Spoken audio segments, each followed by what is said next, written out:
So I am once again on a roadside just documenting some really nice floral action that we got going on today. It's a cold, rainy spring day, but you still got to get out and botanize, you know? What we're looking at right here, this is the lovely golden ragwort. Native member of the scientific name here is Pachyra aurea. Formerly it was placed in the genus Senecio, but not really sure what the deal with that split is.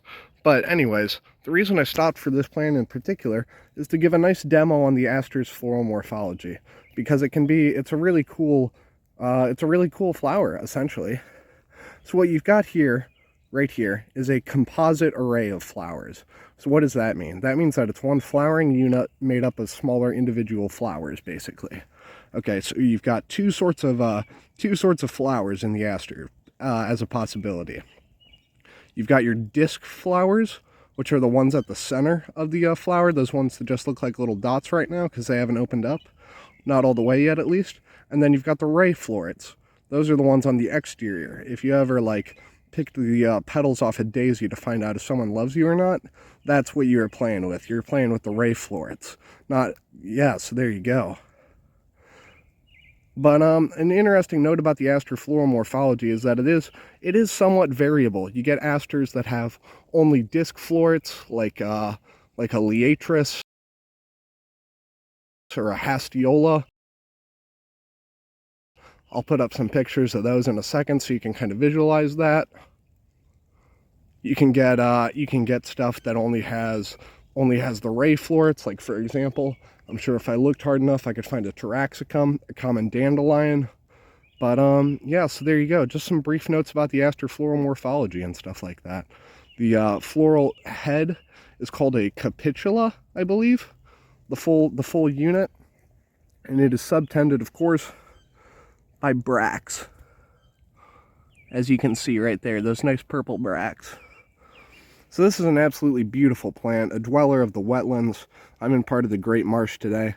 Get a load of the basal foliage because it is a little bit different than the cauline leaves. Cauline means the leaves on the flowering stem themselves. So you can see down here at the base, they're this nice kind of cordate shape with a nice, I might call that a crenate margin. And then if you look up, they're heavily dissected and very fern-like, with a beautiful purple stem. You might mix this plant up with an invasive that we get from southern Indiana, Pachyra glabella, the butterweed.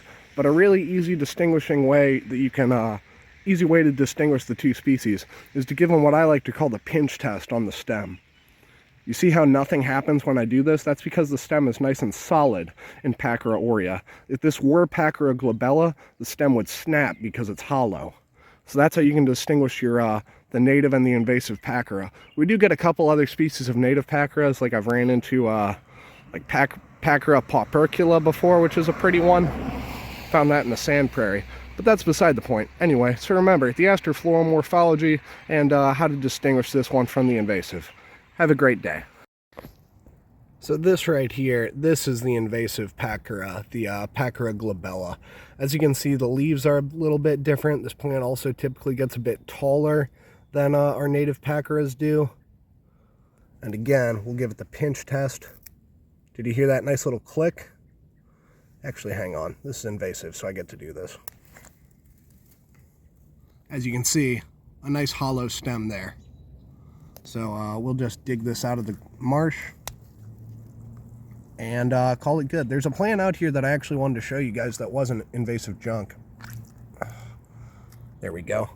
Oh god, there's more of it. There's a whole ton. I don't have time to deal with all this. I'll talk to my boss about it or something. I don't know. But the plant I actually wanted to show you guys, weaving through the wetlands, is this. I showed you guys this plant in my previous video. Oh god, look at that. Wetland muck. Don't you love it? I do. But look at the size of this population. Isn't this absolutely awesome? Last video, I showed you guys the Caltha palustris, but this is what a really healthy population of it looks like. Just stretching nice, all these huge mounds of yellow flowers. Let's get a close-up on those flowers now, shall we? Just another one, because they're so damn pretty. Let me focus it. There we go. Caltha palustris, everybody.